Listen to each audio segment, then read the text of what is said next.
2018 school year, we recommend the closing of Kennedy High School and moving all students to the Truman Building, which will become the Taylor High School. And for phase 3, which is the 2018-2019 school year, we recommend that the school board seeks a bond issue for the purpose of upgrading and improving the facilities and technology within the district. Now the question then comes, why did we wait to put the seek a bond issue as the last thing? Our philosophy behind that was that first we wanted to get our house in order. First, we want to get things cleaned up and done right. Because our fear is if we go to the community before we get our house in order, before we have everything established, before we got everything on the straight and narrow, we go before then, the vote will come back no. They come back no because they would tell us, well, you've been messing up all this time, why would we give you more money to mess up later? But we considered that if we get our things together, we get it right over the next 2 years, next year and the year after, and everything's straight, then we come to the community and say, okay, we got our house in order, now can we go for a bond issue to improve the facilities and technology within the district? That's that part of the 85% of the people who said they'd be willing to vote for such an issue. All right, next. We also had a section called Future Considerations. And these are also considerations which we would like to see in the future once the dust has settled and we got our house in order. Go ahead. One of the things we talked about is the STEM or STEAM Academy. And we talked about it being a K-8 STEM or STEAM Academy. Why? Well, because we noticed that there's a number of students within the Taylor School District, and as part of that 3,400 that go somewhere else. A lot of those people who go somewhere else go to a K-8 school. So we said to ourselves, if they're taking their students to a K-8 school outside of our district, why don't we offer a K-8 school in our district? So the parents have another option. They can still go to a K-8 school, but why not within the district as opposed to outside the district? So we figured this would be a future consideration after we get everything else settled, is let's put together a K-8 STEM and STEAM Academy and give parents another option. Another thing we talked about is a late start high school. The late start is the possibility of having 2 different schedules for students. If you're an athlete, you would have to start school at the normal time because you have to have practice and you have to have games. But if you're not an athlete, or you don't have to have practice right after school, give students the opportunity to come in a little later and shift their school day. We would still have the 6 classes, still have your 6 classes, but instead of coming in at 7:20, you come in an hour later at 8:20, and you have to stay an hour later. So if you're getting out at 2:15, you stay until 3:15. To kind of shift the day for some of these students. Now obviously we'd have to have some teachers do the same thing as well. But we thought that as, once again, another option, another possibility to give parents and give the community members. That may draw some students to us as well. We talked about relocating the board office. Because if we close 6th grade academy and we close Kennedy, and this is the only building left over here, why not relocate this office to the board annex or somewhere else, and then this becomes prime real estate that can be developed at a later stage or a later date for something else. And the last thing we looked at is the possibility of elementary. If we have a large number of decline of student enrollment in the elementary, which we don't have right now because we looked at the possibility of closing an elementary, but the numbers don't pan out. Okay, so we couldn't do it. But we said if the numbers sometime in the future decline and the elementary is warranted to be closed, we would say the best one to close, given the numbers, given the information, given the age of the building, would be Taylor Parks. And that would be a future consideration. In closing, I want to make sure everybody understands that we get the fact that these recommendations are not easy to accept. We understand that.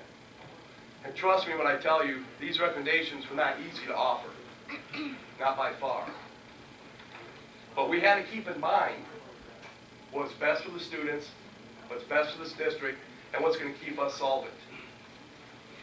The other thing is task force understands that if we don't do something, and we don't do something soon, we may not have the opportunity to control our own fate. That something has to be done. It has to be done quickly. And that's why we offered it in 3 phases. Phase 1, the first 8 recommendations, which would be for next year. Phase 2, which is closing Kennedy. And Phase 3, the final recommendation, which is bond issue. If we don't do something drastic, and we don't do something drastic soon, we put ourselves in a position where the state of Michigan will come in and make decisions for us. And when the state of Michigan comes in and make decisions for us, I guarantee they will close buildings. And I also guarantee that they will make drastic decisions much worse than what we were recommending. And the best example we have is look to our neighbors, Inkster. What happened to them when the state of Michigan came in. And that's what we're saying is if we want to be able to control our own fate, we have to make some hard decisions, or else we run the same risk they ran. And the last thing I'd like to say is we understand that change is not easy. We will lose people on all levels. Administration, teachers, secretaries, maintenance. We will lose people on all levels. So change isn't easy. But change is inevitable. It happens. It's part of our life. Nothing ever stays the same. And as FDR once said, in a situation like this, we truly do not have anything to fear but fear itself. Thank you. Thank you, Saylor.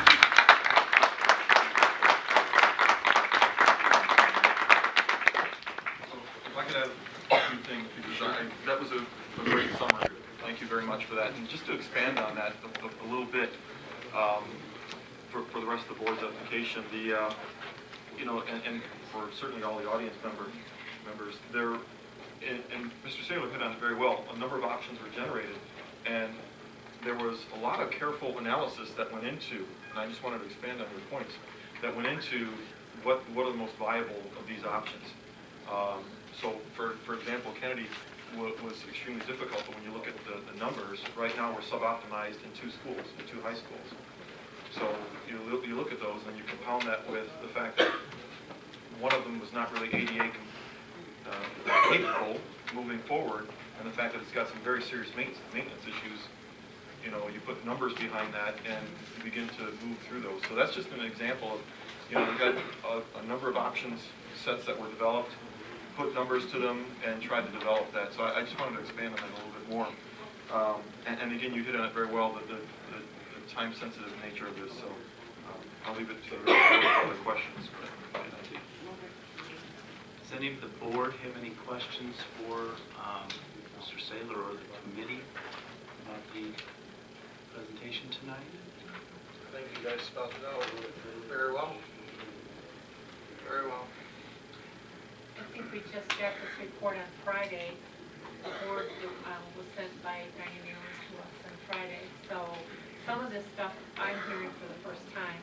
The Kennedy building, the infrastructure, heating, cooling, pipes, all of that. I'm hearing that. I've heard issues with pipes and water main breaks, things like that. That's just normal for an older building. So that's new to me.